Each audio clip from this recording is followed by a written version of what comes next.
Good afternoon, guys. X-File 2708 back with another latest Watches episode. So, I haven't double checked, but probably, I don't know, a week and a half since my last episode. So, I got a nice chunk of movies here that I've watched within that time period.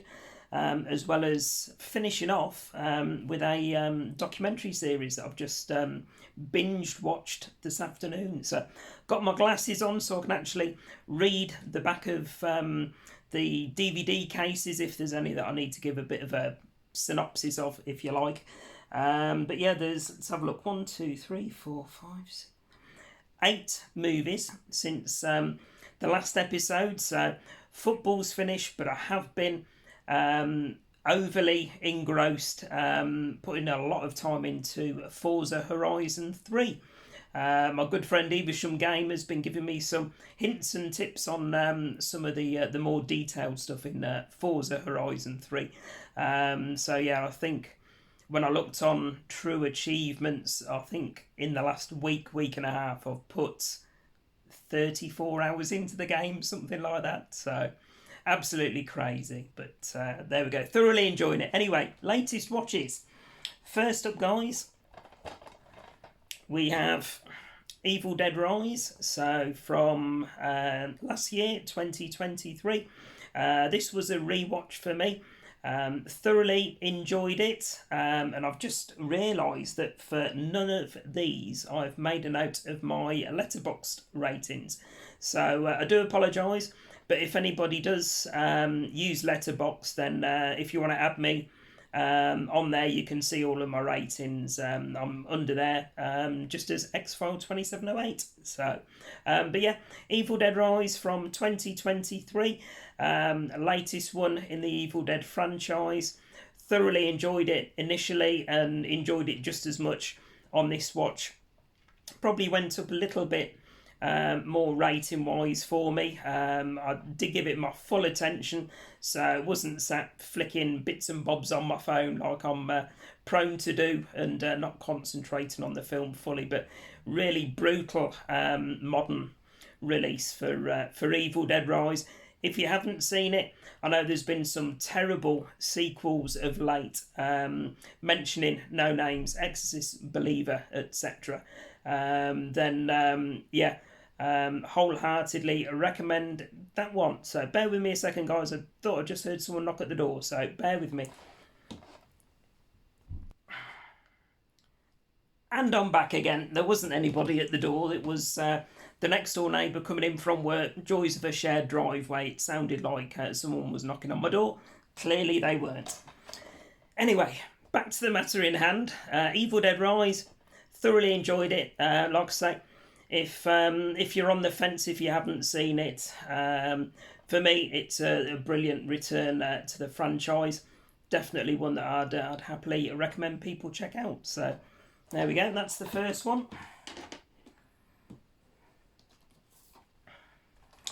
Next up, another horror and another rewatch for me. So, movie called The Devil from 2010. Yep, 2010.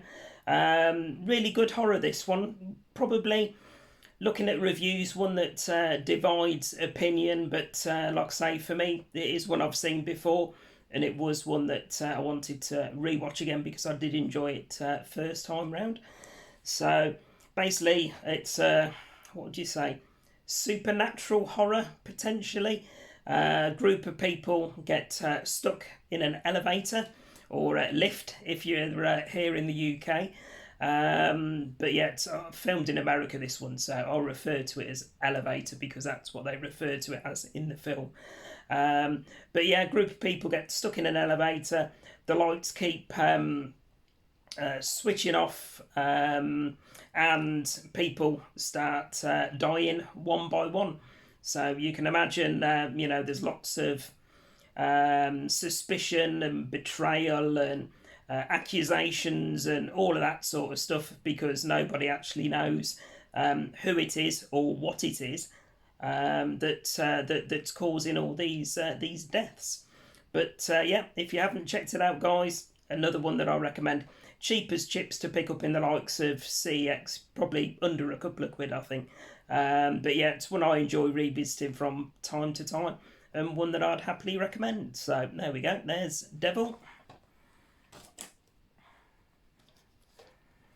Next up, finally got round to watching Romper Stomper with Russell Crowe. This is a movie from 1992. It is one that I picked up a couple of months ago. When I showed it on a pickups video, quite a few people were like, "Oh, that's brutal. You really enjoy that, and nice pickup and all that sort of thing." So people seem to really appreciate this film for what it is. It's brutal to fuck. Kind of reminded me very much along the lines of loosely Made in Britain with Tim Roth. But yeah, back of the box, guys. Hando, brackets Russell Crowe, leads a group of neo-Nazi skinheads in downtown Melbourne as they engage in widespread urban warfare. But when a beautiful but disturbed girl joins the gang, their soulless dynamic is starkly exposed, revealing a pitiful image of racial bigotry with a powerful resonance impossible to ignore. The winner of 3 Australian Film Institute Awards, including Best Actor for Russell Crowe, Romper Stomper is now presented in widescreen, blah, blah, blah. But yeah, back of the box there, guys. Pretty sure off the top of my head I rated this one a 4 out of 5 on Letterboxd. But yeah, if you haven't checked it out, wholeheartedly recommend it. If you can stomach, Nazi racism sorts of movies, Russell Crowe's performance in this, I'd say it's an action drama. But yeah, Russell Crowe's performance is superb. Definitely one I'll be keeping in the collection and rewatching again at some point down the line. So there we go. There's a Romper Stomper from 1992. Next up, I remember talking to a couple of people on the Mondo Rock Facebook group about this one. Nigel, Rock God 2004, and his good lady, Laura, who admins on the group. They saw that I'd watched this as part of my evenings watches, if you like, and they're like, "Oh, that's an absolutely brilliant film, that is." And on my rewatch, I actually increased the letterbox rating on it. So the movie is The Hills Run Red, and this is a slasher movie from 2009. So really good slasher, this one. Love the character there. Is it Dollface, I think it's called? Tiny writing. Let me read the back of the box anyway, and it might say what he's referred to as. You heard the story, the one about the goriest, bloodiest splatterfest ever. The one made in the 80s but mysteriously lost. Flash forward to now. Young Fright fans search for the secret location where the movie was shot, hoping to find the film. What they find is that the mysterious slasher flick is more than a movie. It's real, and they're its newest stars. The Hills Run Red with a whole new level of... Oh God, the writing, even with my glasses on, it's so tiny. The Hills Run Red with a whole new level of horror as the terrified cinephiles confront a demented killer who wears a nightmarish baby doll mask. Wait, Babyface is just a character from the movie, right? Wrong. He's alive, he's waiting, and he's thrilled to meet fans who will die slowly, gruesomely, shockingly for his art. Roll camera. So yeah, is it Babyface? Did I just say Babyface? Yeah. So see the old back of the box there. But yeah, when I watched this originally, rated this one a 3 out of 5 on my Letterboxd. But on a rewatch, enjoyed it even more. Like I say, starting to pay a bit more attention to movies these days where I can. And the Letterboxd rating for this one I increased up to 3.5 out of 5. So again, not a particularly expensive one to pick up. So yeah, highly recommended. Hills Run Red from 2009. Next up, this one, the oldest one by a long shot for the recent watches, and it's Cary Grant in Alfred Hitchcock's North by Northwest. First time watch for me, this one. When I'd posted various pickup videos over the last couple of months, mentioning Alfred Hitchcock and the movies that I'd been picking up, lots of people spoke highly about North by Northwest, and it wasn't one that I've been able to pick it up, but it was one that was on my my radar to grab and give a watch. So this runs 2 hours 16, I think it is, but for a long film, it is absolutely superb. For me, probably doesn't pip Rear Window as my favourite Alfred Hitchcock movie so far, but absolutely impressed to bits with it. Really enjoyed it. Again, I think I gave this one a 4 out of 5 on Letterboxd. But yeah, starring Cary Grant, Eva Marie Saint, and James Mason. Absolutely brilliant adventure crime thriller, and for a movie to go as quick as it did for 2 hours 16, it absolutely flew by for me. Definitely up there as one of my favourites, and definitely a movie that I'd recommend if you're into your old school Alfred Hitchcock. Then you definitely won't go wrong with this one. So there we go, North by Northwest from 1959. Right, coming down to the last few now, guys. So this one, picked it up recently actually from a local charity shop. This is And Soon the Darkness from 1970, starring Pamela Franklin and Michelle Dotrice.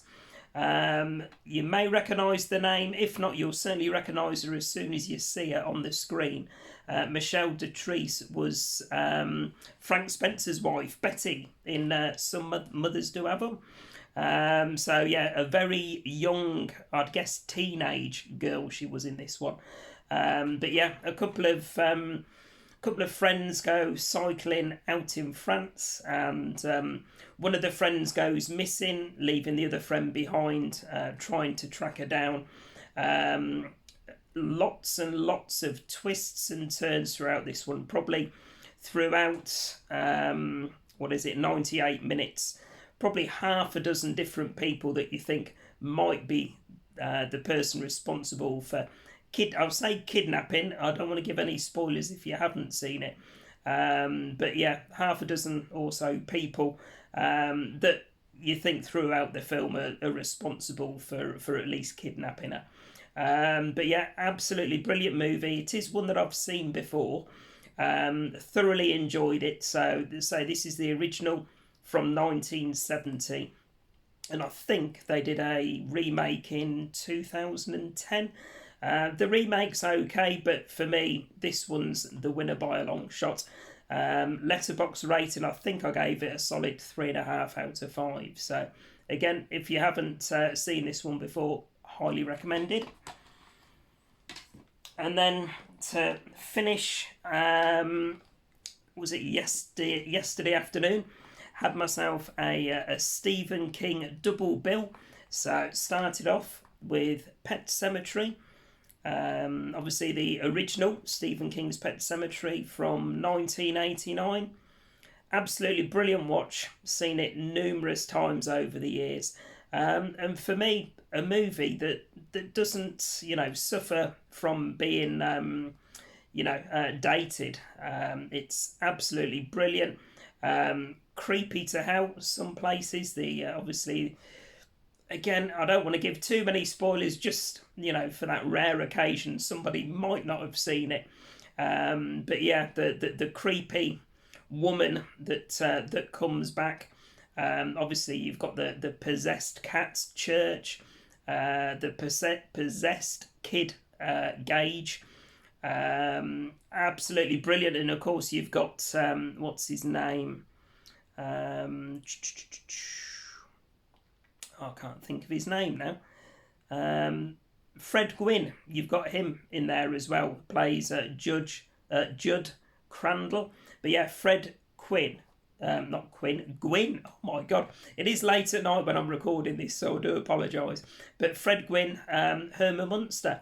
So I would say he makes an appearance, but he's a character that's around for a while in this movie. Plays an absolutely brilliant part.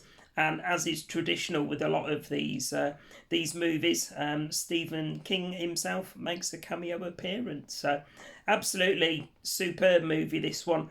Probably, I wouldn't say it's in my top 10 horrors of all time, but if I was asked to compile a list of top 25, then this one would more than likely make the cut of 25. So there we go, Stephen King's Pet Sematary.